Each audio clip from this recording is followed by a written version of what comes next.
오늘 이 시간에는 세계의 닻을 내려라 라는 제목으로 하나님 말씀을 전하도록 하겠습니다. 요즘 현대 배들에 닻이 몇 개 있는 줄 아십니까? 2개가 있대요. 맨 앞에 양쪽으로. 하나는 비상용으로 달려있고 보통 하나만 쓰는데, 고대 시대에는 배에 닻이 아주 여러 개 많이 있었다고 합니다. 왜냐하면 이 고대 선원들이 가장 무서워했던 것은 해적이 아니라 밤에 불어오는 광풍이었다고 해요. 그 광풍이 불어오면 배가 파도에 밀려서 그리고 암초에 좌초되고 부서질 수 있었기 때문에 풍랑이 불렀다 하면은 노련한 선원들은 닻을 내렸는데 하나만 내리는 게 아니라 한 3개, 4개 정도 내렸다는 거예요. 그래서 배가 밀려가지 않는 닻이 있고, 또 배가 돌아버리지 않도록 고정시키는 닻이 있고, 또 뒤집히지 않도록 무게를 잡아주는 닻이 있었다고 합니다. 이렇게 닻을 내릴 때에 배는 풍랑 속에서도 안전하였다라는 것이죠. 오늘 본문에 안디옥 교회라는 이 배에 풍랑이 불어옵니다. 거짓 교사들이 찾아와서 하는 말이 믿음으로만 구원받는 게 아니라 할례도 행하고 율법을 지켜야 구원을 받는다. 이 이야기 때문에 교회가 유대인 그리스도인 또 이방인 그리스도인으로 교회가 둘로 쪼개질 수밖에 없는 그런 위기 상황에 처하게 됩니다. 그 상황의 문제를 오늘 본문 예루살렘 회의에서는 3개의 닻을 던져서 이 안디옥 교회를 안전히 지키게 되는데요. 이 3개의 닻이 무엇이냐면, 첫째로 말씀의 닻, 둘째로 사랑의 닻, 셋째로 헌신의 닻을 내려서 오늘 본문에서 이렇게 안디옥 교회를 지켜내는 것을 보게 됩니다.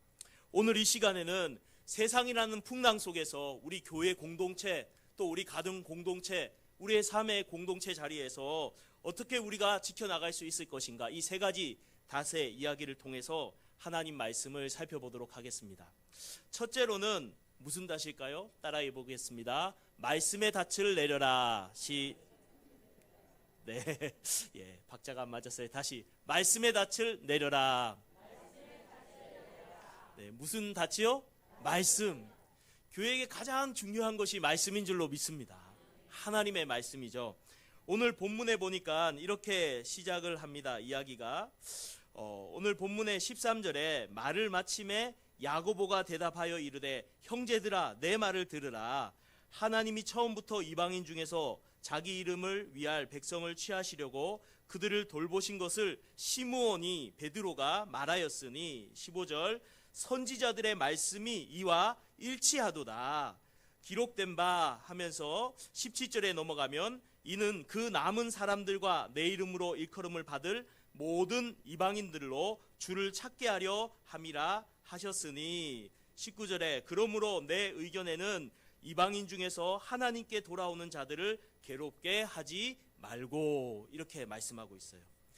무슨 이야기예요? 우리가 지난주에 살펴보았죠. 말씀이 안디옥 교회에 이방인과 유대인이 살고 있는 이 안디옥 교회에 예루살렘으로부터 유대인들이 와서 하는 말이 예수님 믿음으로만 구원받는 게 아니다, 할례도 행하고 율법도 지켜야 구원을 받는다라는 거짓된 복음을 전했던 거예요. 그래서 안디옥 교회는 바나바와 바울을 예루살렘에 파송해서 이 문제를 해결해 달라라고 하여서 예루살렘 최초의 교회 회의인 예루살렘 회의가 열리게 됩니다. 그 회의에서 베드로 사도가 지난 시간에 말했죠. 내가 고넬료 집에 갔는데 그들은 할례도 안 받고 율법도 안 지킨 사람이지만 복음을 전하는 순간 중심을 하시는 하나님께서 성령을 주셔서 그들이 구원받았음을 증명하고 확증하셨다. 그들이 구원을 받은 것은 선을 행해서 자기 공로가 아니라 예수님 공로다. 예수님을 믿음으로 구원을 받았다 라고 베드로가 이렇게 이야기를 한 거예요. 그 이야기가 끝나자마자 오늘 본문 앞쪽에 보면은 이 바나바와 바울도 우리도 이방인에게 복음을 전했는데 할례를 안 받고 율법을 안 지켜도 예수 믿음으로, 오직 믿음으로 그들이 구원을 받더라, 그 이야기를 한 겁니다. 그 이야기를 다 듣고 나서 예루살렘 회의의 의장이 누구냐면 야고보예요. 이 야고보는 사도 야고보가 아니에요. 사도 야고보는 일찍이 순교를 당했고 칼에, 예수님의 형제 야고보서를 썼던 그 야고보입니다. 그 야고보가 의장이었어요. 예루살렘 회의에. 거기서 말하는 거예요. 오늘 본문에 시몬 베드로가 한 말이 성경과 일치되다. 하나님의 말씀을 근거로 결론을 내린 줄 믿습니다. 하나님의 말씀을 기준으로 결론을 딱 내렸어요. 의장이 뭐라고 내렸어요? 베드로가 한 말, 이방인이 믿음으로 구원받았다는 이 말은 이 구약 선지자 아모스서의 한 말과 일치되는 말이다. 아모스 선지자가 이방인이 돌아오리라고 예언을 했는데 그 말씀대로 베드로가 복음을 전할 때 이방인들이 돌아왔다. 그들이 율법을 지킨 걸로 돌아온 것도 아니고 할례를 받아서 돌아온 것도 아니고 예수님을 믿고 구원받아서 돌아왔다. 그러므로 이방인을 구원한 하나님의 뜻은 이것은 하나님의 말씀이 성취된 것이니 율법의 행위나 할례가 아니라 오직 믿음으로 구원받는다. 그러므로 더 이상 할례 받아라, 율법 행해라, 이방인들에게 그렇게 짐을 얻는 것은 옳지 않다. 오직 구원은 믿음으로 받는다. 엄마야. 날아갈 뻔했어요. 이렇게 결론을 낸 거예요. 이해가 되셨죠? 지금 예루살렘 회의를 다시 이렇게 재연을 했는데 이렇게 결론이 났습니다. 여기서 중요한 사실이 있어요. 이 야고보 사도가 무엇을 기준으로 하나님의 진리를 세웠나요? 맞아요. 하나님의 말씀을 근거로, 말씀을 기준으로 세운 줄 믿습니다.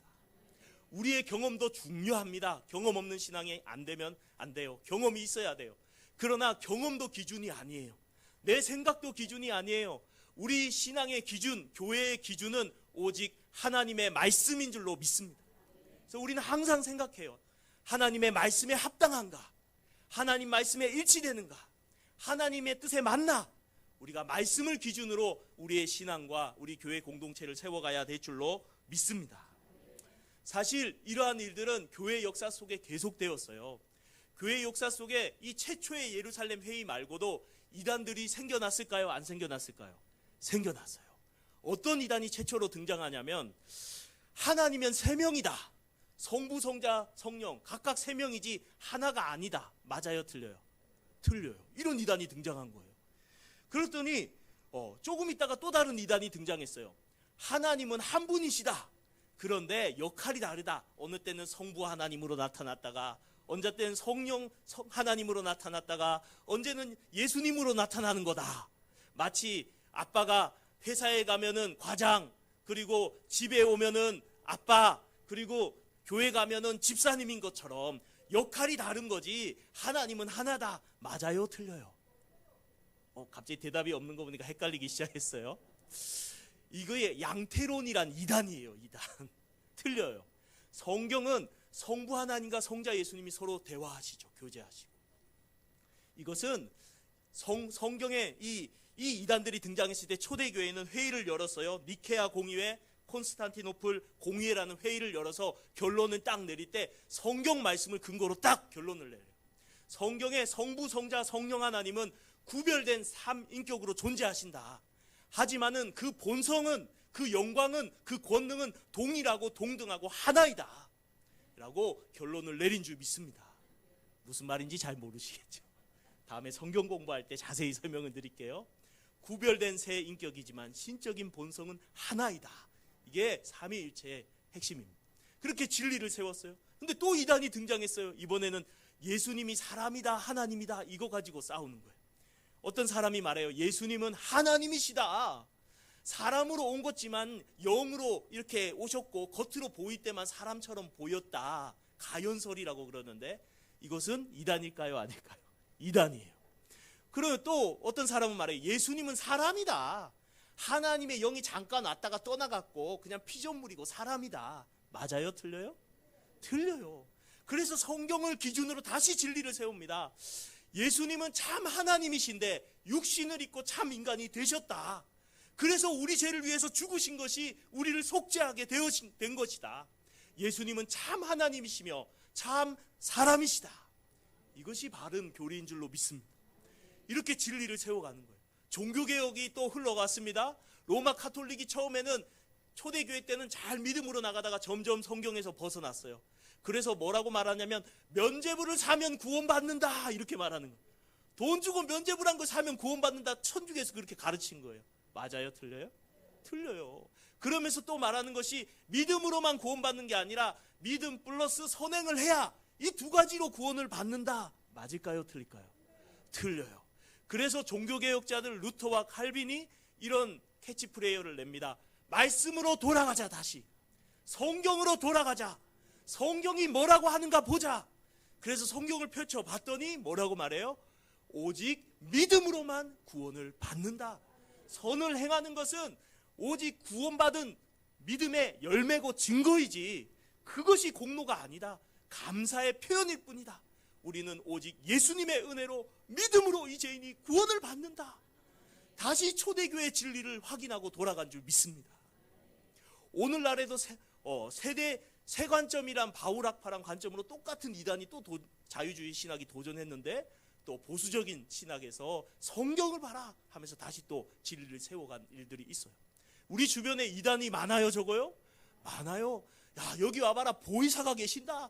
여기 예수님이 있다. 여기 하나님이 있다. 100명도 넘어요, 우리나라만 해도. 그런 사람들이 여기 와봐라 있다 하는 게 맞을까요, 틀릴까요? 틀려요. 성경은 분명하게 말합니다. 예수님이 오실 때에 온 세상이 다 알도록 큰 징조 가운데 주님께서 재림하신다. 여기 있다 와봐라가 아니에요. 다 알게 오신다. 그리고 마지막 때 내가 그리스도라고 하는 가짜들이 나타날 거다까지 예언하셨어요. 그러므로 우리는 하나님의 말씀 위에 우리 자신을 세워야 될 줄 믿습니다. 성경 말씀이 기준인 줄로 믿습니다. 그것 말고도 우리 가운데 궁금한 게 막 생기잖아요. 그리고 어떤 사람은 자기 생각과 고집으로 이렇게 나가기도 합니다. 어떤 사람은 말해요. 야, 삶이 기도지 꼭 기도 시간 정해서 기도해야 되냐. 삶 속에 주님과 동행하면서 기도하는 거야. 이 말은 맞지만 부분적으로는 틀려요. 또 어떤 사람은 시간이 정해서만 하는 게 기도지 삶이 기도냐. 이건 맞아요, 틀려요? 이것도 틀려요. 성경을 보면 삶으로 기도하고 항상 기도하라. 그리고 시간을 정하고 예수님은 기도하셨고 둘 다 맞는 거예요. 둘 다 인정해야 되는 줄 믿습니다. 어떤 사람은 통성기도가 맞다. 이것만이 기도다. 어떤 사람은 무슨 소리 지르는 게 기도냐. 오직 묵상하는 게 기도다. 어느 게 맞아요? 둘 다 맞아요. 성경엔 둘 다 있기 때문에 중요한 것은 중심입니다. 중심. 하나님은 입술로는 너희가 나와 가깝지만 마음은 나와 멀다라고 하셨어요. 주님이 보시고 원하시는 건 마음인 줄 믿습니다. 우리가 마음을 담아 묵상하면 그것이 주님 받으시는 기도고 마음을 담아 부르짖으면 그것이 주님 받으시는 기도인 줄 믿습니다. 영적인 경험과 색깔을 따라서 다양성이 있지만 두 가지 다 인정을 해야 되는 거예요. 뿐만 아니라 어떤 데서는 오직 성령은 은사다, 권능이다 막 비인격적으로 대하는 부분이 있어요. 물론 그것도 성령은 권능이 맞지만 비인격적으로 대하는 건 잘못됐어요. 성령님은 하나님이세요. 그리고 어떤 분은 성령님은 하나님이다 하면서 권능과 권세와 은사를 또 무시해요. 그것도 잘못됐어요. 성경에는 둘 다 있어요. 성령님은 하나님이신 줄 믿습니다. 인격적이시고 성화시키시고 권능을 주시고 은사를 주실 줄 믿습니다. 그러므로 우리의 기준은 뭐예요? 하나님의 말씀이에요. 어떤 사람은 말해요. 하나님의 나라 저 천국 별거 아니다. 이 땅에서 사는 게 중요하다. 이 땅에 하나님 나라가 중요하다. 맞아요, 틀려요? 틀려요.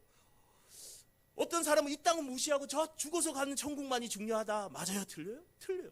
성경은 이 땅에서 하나님 나라를 누리고 하나님 나라를 전하고 그다음에 뭐예요? 끝에 장차 들어가서 들어갈 하나님 나라를 소망하라. 성경은 다 이야기하고 있는 거예요. 그러므로 어떤 이야기를 들을 때 내 경험이나 내 생각이나 어떤 책에서 그렇다더라가 아니라 오직 성경 말씀이 기준이 돼야 될 줄 믿습니다. 그러해야 우리가 바른 신앙에 서게 되는 거예요. 오직 말씀을 우리의 신앙의 기준으로 삼으시기를 주님의 이름으로 축복합니다. 어떤 칠흑 같은 어두운 밤에 거대한 해군 전함이 뻥 하고 바다를 지나고 있었어요. 그런데 요즘 같은 GPS가 없던 시대 같아요. 그런데 어떤 그 선원이 망원경으로 딱 보더니 선장님, 함장님 저쪽에 빛이 보입니다. 뭐가 다가오고 있습니다. 이러는 거예요. 그래서 함장이 무전을 칩니다. 여기는 해군 함장이다. 지금 해군함이 지나가고 있으니까 앞에 있는 배는 10도 옆으로 비껴놔라. 이렇게 말하는 거예요. 그런데 갑자기 무전이 저쪽에서 와요. 비껴날 수 없다. 너희가 비껴놔라. 자존심이 상해요. 함장인데 다시 딱 마이크를 잡고 말합니다. 10도 비껴놔라. 나는 해군 제독이다. 내 뒤에는 무기와 미사일이 잔뜩 실렸다. 나는 30년 이상 해군 경력을 가지고 있다. 빨리 비켜라. 막 소리를 질렀어요. 근데 저쪽에서 말하는 거예요. 우리는 등대다. 너가 비껴라. 누가 비껴야 돼요? 아무리 센 해군 전함이 와도 등대를 비껴놔야지. 등대하고 부딪히면 등대는 견고한 바위 위에 세워졌는데 박살이 나고 침몰될 수밖에 없는 거예요. 무엇이 기준일까요? 우리 경험, 우리 지식, 우리가 가진 어떤 것이 우리 삶과 신앙과 교회의 기준이 아니라 변하지 않는 하나님의 말씀이 기준인 줄 믿습니다. 말씀을 바꾸려 하는 것은 잘못된 거예요. 내가 말씀에 바뀌어야 되는 줄 믿습니다. 하나님이 말씀이 아니다 그러면은 네, 아멘 믿고 우리가 비껴나야 될 줄 믿습니다. 우리의 신앙의 기준은 하나님의 말씀이에요. 그 말씀 위에 바른 진리를 믿고 그 말씀 위에 거룩한 삶을 세워가야 될 줄로 믿습니다. 두 번째 우리가 내려야 될 닻이 무엇일까요? 우리 따라하겠습니다. 사랑의 닻을 내려라. 무슨 닻을 내리라고요? 사랑의 닻을 내려라 라는 거예요. 오늘 본문 20절과 21절을 다 같이 한번 읽겠습니다. 20절과 21절. 자, 시작.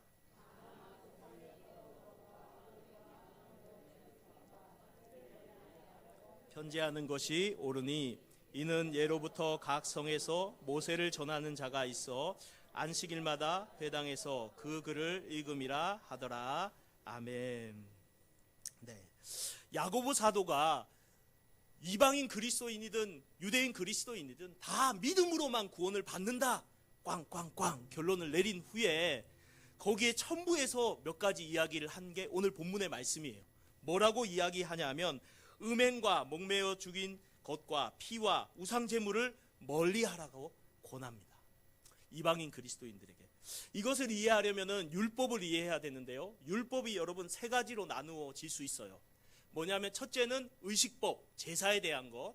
둘째는 시민법, 유대인 시민에게 나라의 법으로서 줬던 그 당시 상황 속에 줬던 시민법.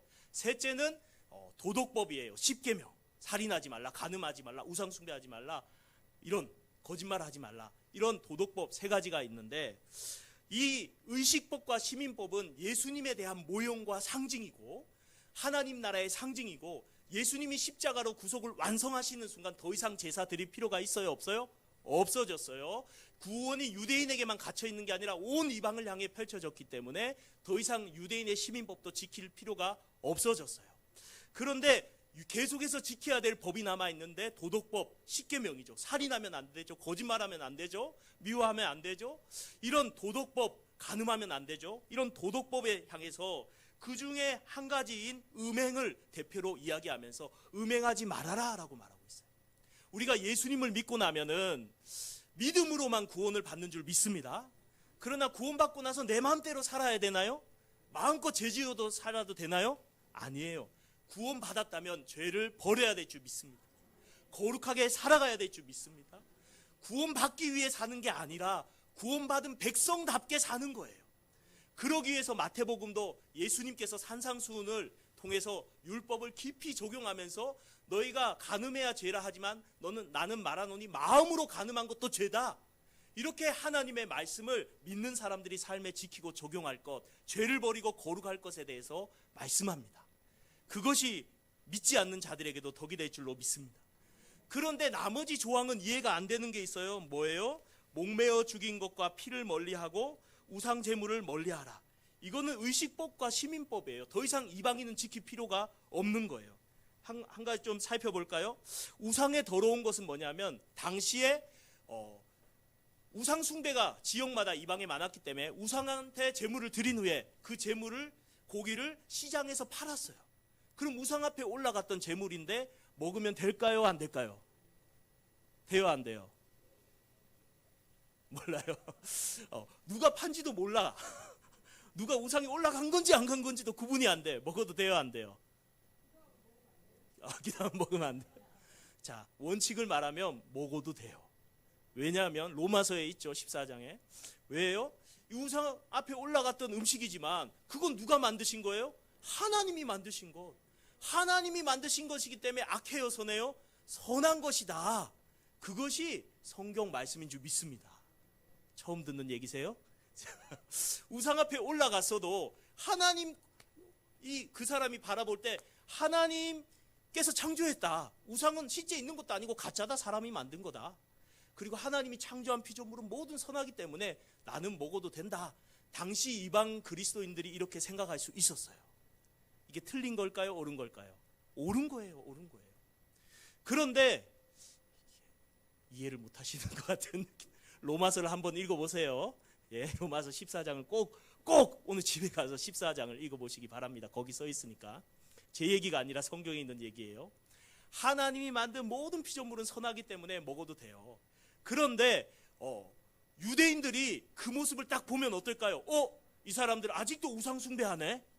어떻게 우상 앞에 올라가는 걸 먹을 수 있어? 하면서 실족할 수 있어요? 없어요? 있어요. 그렇기 때문에 오늘 본문에서 야고보는 말하고 있는 거예요. 유대인 그리스도인들이 회당에서 안식일마다 그런 거 먹으면 안 된다고 들어왔기 때문에 그것을 오해할 수 있고 실족할 수 있다. 그래서 너희가 자유가 있지만 먹어도 아무 상관없지만 복음과 상관없지만 그래도 먹지 마라. 왜? 덕을 위해서 먹지 말아라 라고 말하고 있는 줄 믿습니다. 한 가지 더 적용해 볼까요? 목에 매인 것과 피는 뭘까요?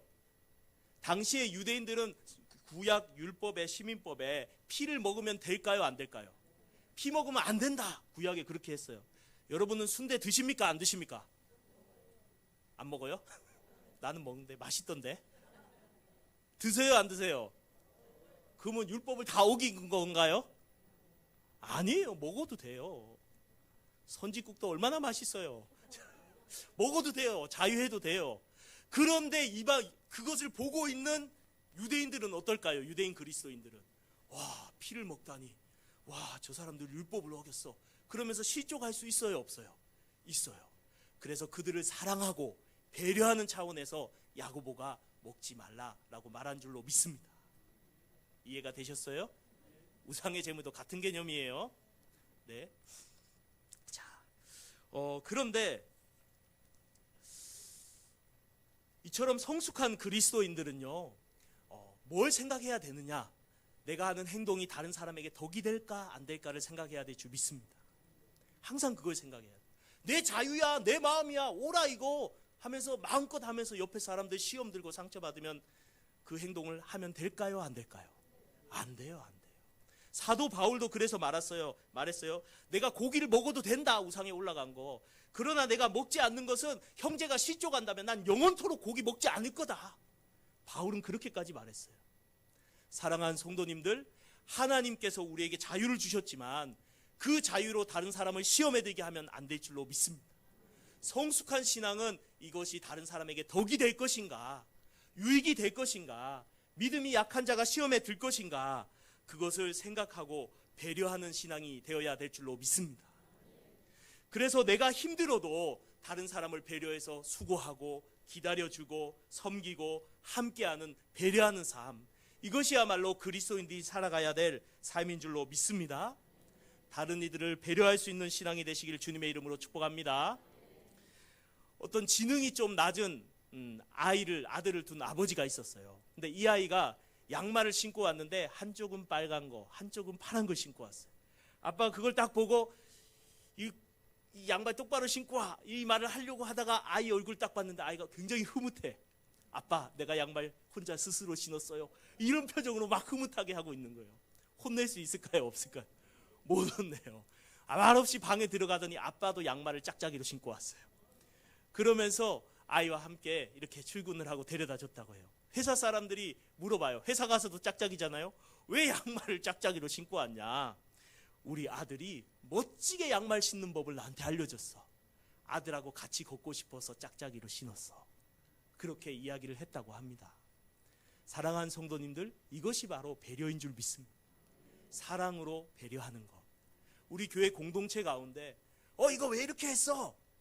진리가 아니라면은, 본질이 아니라면은 무엇이든지 다 양보하시길 바랍니다.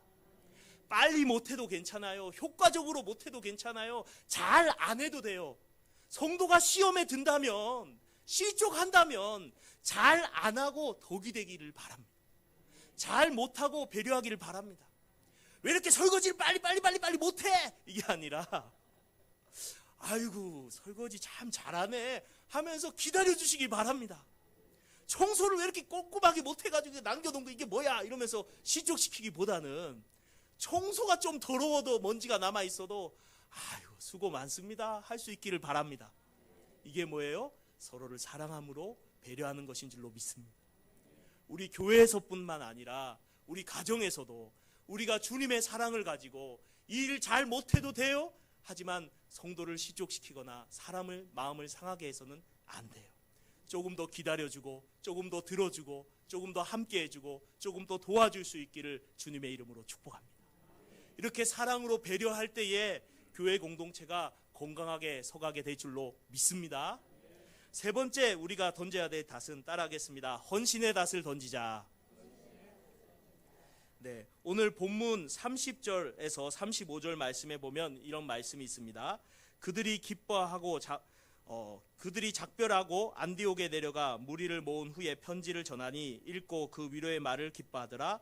유다와 실라도 선지자라 여러 말로 형제들을 권면하여 굳게 하고 얼마 있다가 평안히 가라는 전송을 형제들에게 받고 자기를 보내던 사람들에게로 돌아가되 35절 바울과 바나바는 안디옥에서 유하며 수다한 다른 사람들과 함께 주의 말씀을 가르치며 전파하니라. 아멘. 네, 예루살렘 교회는 회의 결과를 편지를 썼어요. 그럼 편지만 딱 보낼 수 있잖아요. 문서만 딱 통보할 수 있잖아요. 야, 믿음으로 구원받는다. 끝났음. 그걸 보고 알아서 해. 할 수 있는데 유대인 중에서 가장 믿을만하고 신실한 사람 2명인 유다와 실라를 뽑아요. 그리고 저 북쪽에 있는 안디옥까지 같이 보내요. 거리가 얼마나 되냐면 그 거리가 670km 20일을 넘게 걸어가야 될 거리인데 거기에 보내요. 가서 편지만으로 안 된다. 너희가 직접 가서 성도들을 권면하고 위로하고 교회를 잘 세워주고 수고 좀 하고 와라. 유다와 실라가 제가 만약에 여러분에게 저 부산에 가서 어떤 성도를 잘 위로하고 좀 오십시오. 가실 분 계세요? 우리 교회는 또 있을 줄로 믿습니다. 그런데 간 거예요. 거기까지 걸어서 갔다가 다시 온 거예요. 가서 그냥 와서 예루살렘 회의의 결정이 이렇습니다 끝 하고 온 것도 아니라 머물면서 하나님 말씀을 권면하고 위로하고 교회를 세우는 헌신을 한 줄로 믿습니다. 그 헌신을 하고 다시 돌아온 거예요. 그 먼 거리를. 뿐만 아니라 이 바울과 바나바도 계속해서 그 교회에 분쟁이 남아있던 그 교회에 말씀을 가르침으로 다시 그 헌신을 통해서 분쟁의 혼란을 뛰어넘어서 성교의 사명을 붙드는 교회로 세운 줄로 믿습니다. 이렇게 교회가 세워지는 한 중요한 요소가 뭘까요? 바로 헌신이라는 거예요. 헌신. 우리가 헌신하는 그 헌신을 통해서 교회가 견고하게 설 줄로 믿습니다. 우리 수원 소망교회가 이만큼 올 수 있었던 이유가 무엇일까요? 헌신이에요. 헌신. 우리 원로 목사님, 사모님 개척해서 눈물을 흘리고 기도하고 땀 흘리고 봉사하고 수고하고 그렇게 삶을 갈아 넣었던 헌신이 있었기 때문에 수원 소망교회가 세워지고 지금까지 온 줄 믿습니다. 그동안 지금 나이가 드셔서 교회 봉사는 못하고 힘들어서 교회도 못 나오고 계신 분, 요양병원에 계신 분, 또 나와도 봉사 못하는 분들 중에 주님을 위해서 열심히 충성되게 봉사하셨던 그 헌신이 있었기 때문에 우리 교회가 지금까지 온 줄로 믿습니다. 뿐만 아니라 지금도 성가대로 봉사, 방송실로, 차량으로, 청소로, 교사로, 식당으로 빼먹은 거 없죠? 혹시 빼먹어도 이해해 주세요. 여러 가지로 여러분들이 섬기는 봉사를 통해서 교회가 세워지는 줄 믿습니다. 사랑하는 성도님들, 하나님께서는 우리의 이 봉사와 수고를 통해서 교회를 세워가시는 줄로 믿습니다. 그런데 이 봉사가, 수고가 우리가 힘들지 않고 능히 감당할 수 있는 이유가 무엇이에요? 이것이 바로 주님이 나를 위해서 십자가의 고난을 감당하시고 구원해 주신 은혜 때문에 내가 무엇으로 주님의 은혜를 다 보답할까? 다 갚을 수 없는 그 사랑 때문에 우리가 감당하게 되는 줄로 믿습니다. 양화진에 가면은 로제타 셰우드 홀 선교사님의 그 가족묘가 있어요. 묘가 하나인데 6명이 그 묘에 매장되어 있어요. 선교사님들의 묘가. 첫째 남편, 아내, 그리고 딸, 아들, 며느리, 손주까지 3대 묘가 거기 하나에다가 합장되어 있어요. 그 묘가 어떻게 생겨났냐면 이 로제타 홀이라는 의사 선교사님이 남편 의사와 함께 한국 땅에 선교를 온 거예요. 윌리엄 홀과 함께. 그래서 평양에서 선교를 하다가 청일 전쟁이 터져서 부상병들을 막 간호하다가 남편이 전염병에 걸려서 선교 2년 만에 죽게 됩니다. 얼마나 비극적이고 힘들어요. 그런데 뱃속에는 아기까지 있었어요. 다시 미국으로 돌아갔습니다. 다시는 안 돌아올 거야 라고 생각을 했는데 그 선교사님, 로제타 선교사님이 다시 왔어요. 다시 와서 그 아이를 낳았는데 그 아이가 3살밖에 안 됐는데 또 하나님 나라로 간 거예요. 그래서 낙심하고 이제 못 일어설 거라 생각했는데 그 아이의 이름으로 어린이 병원을 세우고, 그리고 최초로 우리나라의 점자를 만들어내고, 그리고 농아학교를 세우고, 우리나라 여성들이 남자 의사한테 치료받지 못해서 다 죽어가니까 최초의 여자 의사인 박에스더 의사를 길러내고, 그리고 우리나라 최초 여성의학기관인 조선여자의학 강습소를 차리게 되는데 그것이 나중에 고려대 의과대학으로 성장하게 됩니다. 이처럼 이 여자 선교사님이 자신의 인생을 다 바쳐서 한국에 헌신을 하게 돼요. 아들도 선교사님으로 이어서 한국에 와가지고 우리 크리스마스 실 아시죠? 그걸 만든 사람이에요. 그걸 만들고 우리나라를 위해서 많이 봉사하다가 43년간 주님을 위해서, 이 나라를 위해서 헌신하다가 선교사님이 돌아가시고 다시 우리나라의 남편 옆에 매장되고, 그리고 딸도 거기에 매장되고, 아들도 매장되고, 며느리도 매장되고, 이 손주가 1살밖에 안 됐는데 죽어요. 그 손주도 매장되고, 온 가족이 우리나라에 몸을 묻고, 그렇게 헌신함을 통해서 한국 땅에 이만큼 교회가 세워진 줄로 믿습니다. 우리 사회가 병원과 학교 및 많은 빚을 지게 된 줄로 믿습니다. 헌신을 통해서 세워졌다라는 것이죠. 사랑하는 성도님들, 그렇습니다. 우리도 주님을 위해서, 교회를 위해서, 가정을 위해서 우리가 헌신하는 삶을 살아갈 때에 그 헌신을 통해서 하나님의 나라가 이 땅 가운데 세워질 줄로 믿습니다. 말씀을 맺겠습니다. 이 세상의 풍랑을 이기기 위해서 우리 교회 공동체, 가정 공동체가 세워지기 위해서 3개 닷이 필요하다고 했어요. 무슨 닷이 필요할까요? 첫째, 말씀의 닷, 사랑의 닷, 헌신의 닷. 이 3가지 닷이 우리 가운데 있어야 될 줄 믿습니다. 그러할 때 하나님의 나라가 든든하게 서가게 될 줄로 믿습니다.